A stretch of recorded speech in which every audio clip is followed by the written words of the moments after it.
If you're still stretching, doing endless core workouts, or getting injections for your disc pain, stop. Those are the exact things that kept me stuck in pain for over 10 years. And what actually changed everything for me were 3 simple movements coached in a very specific way. And that's what I'm gonna show you here today. Now, if you want these exercises to work, you have to understand one very important thing. The real problem isn't what your MRI says about your low back, the bulges, the herniation, the degeneration, whatever you have going on. What actually matters is what's happened to your nervous system over the past few years of actually dealing with the pain that you're in. When pain lasts for years and years, what happens is your central nervous system almost gets stuck in protection mode, which means the pain you experience isn't necessarily from the damage, but what has happened to the central nervous system or your protection mechanism over all of this time. In some cases, this pain almost becomes a learned sensitivity that you've developed over years. Think of it like an alarm system that's been going off in your body for years. And it's been going off for so long that your body has kind of forgotten how to shut it off. So what happens is your body and brain start to respond to normal, unpain-causing things as scary, dangerous, pain-causing things. And this can come in the form of your hobby, whether it be golf or hiking, getting on the floor with your kids, sitting crisscross applesauce on the floor while you wrap presents. It really doesn't matter. Whatever the movement might be, your pain can perceive it as a dangerous thing, specifically when you've been in pain for a long time. And what you do is you tell your brain, oh no, the pain is still there, the sensitivity won't go away, nothing I do is actually working, something must be wrong, I must be broken. And this leads to years and years of pain, feeling like you have tried everything and nothing seems to work long term. So what actually begins to create relief is changing the way your brain is perceiving movement, using exercise and movement habits to create safety back in the body. So when you learn to move with safety, with curiosity, with less guarding, your body and brain start to say, we can actually move, we're safe, it's okay, we don't need to be so guarded, protected, and stiff when you are just trying to live a normal life doing normal everyday things. That is the foundation to healing chronic low back pain, understanding that, which is critical to then move into the exercises that I'm gonna be giving you, because I don't want you to just do the exercises as you see me doing them. Listen to the coaching cues and do them exactly the way I talk about. Focus more on how your body and brain are responding to the exercises than just knocking out the reps and sets. The first exercise I want you to focus on is just getting simple movements in the low back in a safe, unprotected, unguarded way. One of them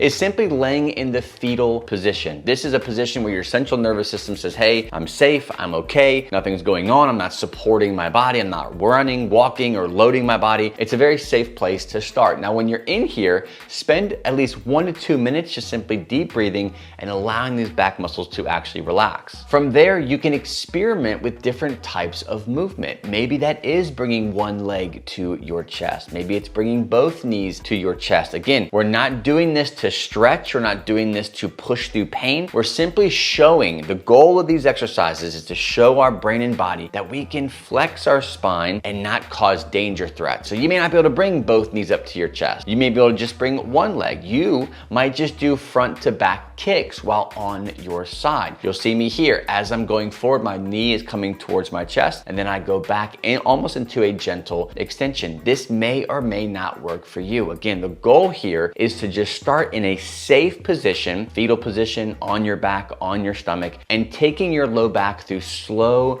gentle, controlled movements. If you do this slow, you do this with deep, long breaths, you're gonna win, and your body's gonna learn to be unprotected, unguarded, and not so stiff when you move on to the next variation of exercises. Really quick, a common question that I get all the time is, am I fixable? Can I fix my own back pain without doctors, drugs, or surgery? Common, you're probably thinking the exact same thing, because I know I did for 10 plus years. I created a very simple quiz that you can take. It's gonna ask you questions about your pain, how long you've been in pain for, what kind of pain did you have, what is your diagnosis, and based on your results, I'll tell you whether or not you can actually fix it on your own. And if you can, I will send you the absolute best roadmap for you to model your relief strategy off of that I have used with thousands of students all over the world, including myself, live chronic pain-free. You can click the link in the description box below or go to fitnessforbackpain.com/quiz to take the quiz, and I'll send you those results and you'll be on your way with a plan that fits you best. Now, the second one is a common exercise called the back extension. Now, I don't want you to just do the back extension the way you've already seen it, because you're probably like, well, that's the Cobra pose, and the Cobra pose didn't work for me. Well, what I want you to do is look at this from a relaxation and letting go type of exercise in a gentle extension position. Now, what I want you to start off doing is just laying flat on your stomach. I call this tummy time with the students that I work with. From there, as you begin to learn to let go of these back muscles, you feel them soften. They're not so irritated, that deep pressure that you feel in your low back. Then and only then can we increase the amount of extension that we're trying to gain in our low back. And you can do this by simply taking your fists and putting them underneath your chin and allowing your upper body to gently raise up some, which is actually getting extension in your low back, but in a small amount. Two things you want to make sure you are prioritizing as you are working up into more intense extensions is one, prioritize safety. You're not pushing into pain. You're not trying to do more or go higher. That's not the goal. The goal is being able to go into extension and actually be able to relax. Come out of extension and your back not be in this really weird, overguarded, protected state that it typically is in now. The second thing is not pushing through pain. Again, the goal isn't to do big extensions. It's just to rebuild tolerance back in your low back doing extensions. So that might mean you're doing tummy time for a week, 2 weeks. Then and only then you're going to one fist or two fists being stacked underneath your chin, and then you're progressing from there. This is a marathon. It is not a sprint. To regain confidence in your low back, to get these tissues to relax when you are both contracting them and then relaxing them, takes time and it takes practice. Third and final exercise is what I teach students is called melt before you move. Now, this is going the opposite direction of what we just got done doing. We were doing extensions, and for most people who have bulges and herniations and things like that, extensions are supposed to be good, right? But some people, flexion is actually the better pain relieving exercise that you should be doing. But it's not just about bending forward or flexing your spine that's gonna save your discs and get you out of pain. Again, we're always thinking about how can we create safety and calm in our pain system. That's the number one priority with this. So with the melt before you move exercise, what you're gonna do is put one foot up on some kind of stool or a bucket or a couch or even a small child if they're willing to do it. And then what you're gonna do is just fully relax your upper body and put your hands on your thighs. And as you bend forward, you're thinking about rolling your head down your chest, down your stomach as much as you can. You may be very stiff in that low back, so it might feel like you're flexing or bending over, but the real magic part of this exercise is to do it in front of a mirror. If you can see yourself flexing and turning your head down, then turning your thoracic spine down, and then trying to go vertebrae by vertebrae in your lumbar spine, you're gonna actually see, wow, I'm actually not bending my low back at all. It's very stiff, it's very guarded, it's overprotected for so long that these muscles are very, very rigid. If that's the case, we don't want to stretch through it, we don't want to pull through it, we want to gently introduce more and more, inch by inch over time, using both safety, slow movements, and deep, long breaths. This melt before you move concept is a game changer, not only in this passive strategy where you can do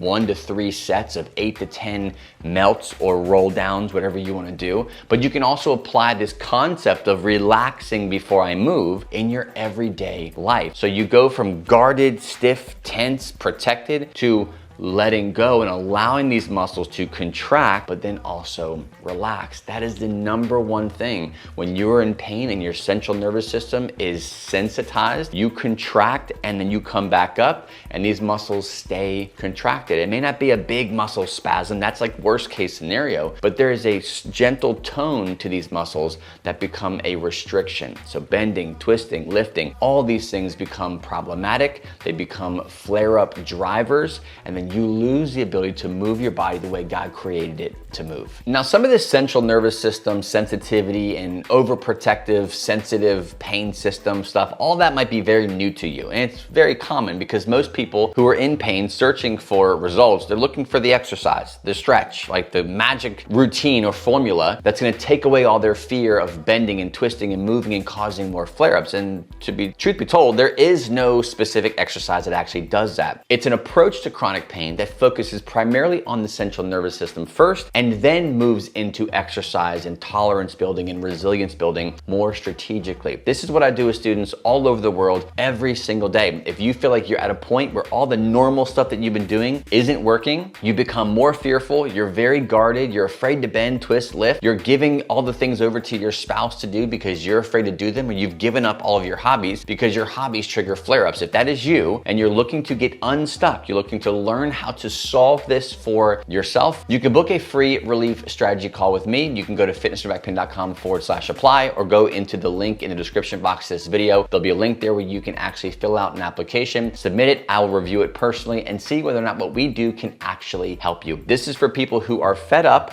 with the medical model, trying to have someone else fix them, and they want to learn and gain the knowledge and understanding about their own body to become self-sufficient. If you want to become your own healer, grab a time for us to chat. Let's see if what we do can actually help you. Thanks for watching. God bless, and I will see you on the next episode.